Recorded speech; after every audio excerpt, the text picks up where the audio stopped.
नमस्कार प्रिय विद्यार्थियों, यह है कीर्तिमान एकेडमी ऑफिशियल यूट्यूब चैनल। मैं पूजा मैम आप लोगों के लिए लेकर आई हूँ यूपी ट्रिपल एससी की पेट की परीक्षा को ध्यान में रखते हुए। तो टॉपिक वाइज है, आज है संधि के अंतर्गत, संधि टॉपिक के अंतर्गत अगला प्रश्न। तो चलिए मैं शुरू करती हूँ। ये रहा आपका पहला प्रश्न, प्रणाम शब्द का संधि विच्छेद क्या होगा? तो प्रणाम का प्र प्लस मान, प्रणाम, प्रणाम, प्रणाम शब्द का प्रधन नाम, प्रणाम, विकल्प बी उत्तर होगा। अगला प्रश्न है, प्रत्यक्ष शब्द का संधि विच्छेद क्या होगा? तो प्रति प्लस अक्ष, प्रत्यक्ष, यानी विकल्प ए उत्तर है। अगला प्रश्न है, स्वेच्छा का संधि विच्छेद क्या होगा? स्वधन इच्छा, स्वेच्छा हो जाएगा तो विकल्प सी उत्तर है। अगला प्रश्न है, सरोज, सरोज शब्द का संधि विच्छेद क्या होगा?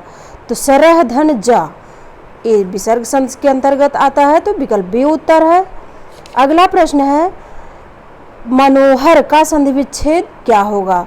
तो मनः धन हर हो जाएगा मनोहर, विकल्प ए उत्तर है। अगला प्रश्न है, जगदीश, तो जगदीश का संधि विच्छेद क्या होगा? तो जगत प्लस ईश हो जाएगा जगदीश, तो यानी विकल्प ए उत्तर सही है। अगला प्रश्न है, संविधान का संधि विच्छेद क्या होगा? तो समधन विधान, समधन विधान, विकल्प सी उत्तर होगा, विकल्प संविधान होगा इसका। अगला प्रश्न है, संस्कृति शब्द का संधि विच्छेद क्या होगा? तो समधन कृति, संकृत मतलब संस्कृत हो जाएगा, विकल्प बी उत्तर है। अगला प्रश्न है, यशोदा का संधि विच्छेद क्या होगा? तो यशः धन दा, यानी यशोदा हो जाएगा, विकल्प सी उत्तर है। अगला प्रश्न है आपके सामने, अंतरात्मा, अंतरात्मा का संधि विच्छेद बताना है आपको। अंतः धन आत्मा, अंतः प्लस आत्मा, अंतरात्मा हो जाएगा, विकल्प बी उत्तर है इसका। अगला प्रश्न है, अंततो गत्वा, अंततो गत्वा का संधि विच्छेद बताना है आपको। तो अंततः प्लस गत्वा हो जाएगा अंततो गत्वा, विकल्प ए उत्तर सही है। अगला प्रश्न है, प्रत्यक्ष में कौन सी संधि है? तो प्रत्यक्ष में यण संधि है, प्रतिधन अक्ष यानी प्रत्यक्ष, इसमें यण संधि होगी।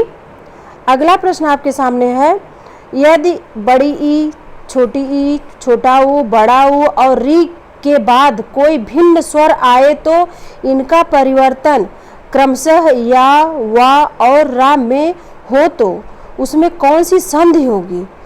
तो ऐसे जब आपको होगा, ई का ऊ हो जाए, या हो जाए, और ऊ का वा हो जाए, और री का रा हो जाए, तो इसमें होती है आपका यण स्वर संधि होगी, विकल्प बी उत्तर है। अगला प्रश्न है, मनोविज्ञान में कौन सी संधि है? मनोविज्ञान मनः धन विज्ञान, यानी विसर्ग संधि होगी, विकल्प बी उत्तर है। अगला प्रश्न है, इत्यादि शब्द का सही संधि विच्छेद क्या होगा? तो इति प्लस आदि, यानी इत्यादि, विकल्प ए सही है उत्तर इसका। अगला प्रश्न है, तेजोमय का सही संधि विच्छेद क्या होगा? तो तेजः प्लस मय, तो विसर्ग लग गया है तो तेजोमय ये विसर्ग संधि के अंतर्गत आता है, विकल्प सी उत्तर सही है। अगला प्रश्न आपके सामने है, हरिश्चंद्र में प्रयुक्त किस संधि का नाम सही है? तो हरिह धन, हरि धन चंद्र, यानी हरिश्चंद्र, विकल्प बी उत्तर सही है, व्यंजन संधि होगी इसमें। अगला प्रश्न है, महाधन उदय, महोदय, इसका संधि विच्छेद महाधन उदय होगा, अब शब्द बनेगा महोदय, विकल्प ए उत्तर सही है। अगला प्रश्न है, सद्भावना का सही संधि विच्छेद क्या है? तो सतधन भावना, यानी सद्भावना होगा, विकल्प डी उत्तर सही है। अगला प्रश्न है आपके सामने, वृक्षछाया का सही संधि विच्छेद क्या होगा? तो वृक्षछाया का वृक्ष प्लस छाया, तो विकल्प डी उत्तर है। अगला प्रश्न है, निम्नलिखित शब्द का सही संधि विच्छेद क्या होगा? भानुदय, भानुदय का भानुधन उदय, भानुदय हो जाएगा, विकल्प ए उत्तर सही है। अगला प्रश्न आपके सामने, निर्गुण का सही संधि विच्छेद क्या होगा? तो निर्गुण का सही संधि विच्छेद होगा निह धन गुण, यानी विकल्प सी उत्तर है। अगला प्रश्न है, किस शब्द में गुण संधि है?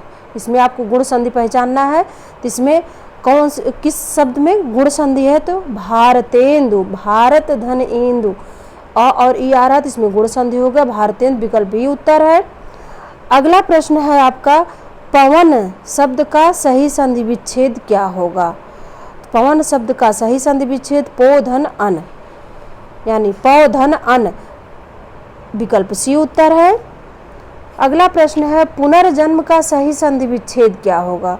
तो पुनः धन जन्म, यानी पुनर्जन्म हो जाएगा, विकल्प सी उत्तर है इसका। इत्यादि शब्द में इत्यादि शब्द में कौन संधि है? तो इत्यादि इति धन आदि, यानी यड़ संधि है इसमें होगी, विकल्प ए उत्तर सही है। 6 वर्ण किसके योग से बना है? तो इसमें जोड़ना है क छ तो संधि के अंतर्गत आएगा। तो क हलंत वाला क प्लस खष्ठी स मिलकर 6 वर्ण बनेगा, तो विकल्प ए उत्तर सही है। अगला प्रश्न आपका है,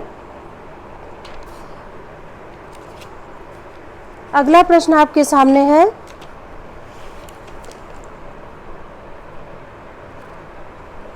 गुणाकेश के संधि विच्छेद क्या होंगे? गुणाकेश का संधि विच्छेद होगा गुणाका धन ईश, मतलब विकल्प सी उत्तर है। अगला प्रश्न, महर शब्द में कौन सी संधि है? महाधन ऋषि, यानी गुण संधि होगी, विकल्प सी उत्तर है। अगला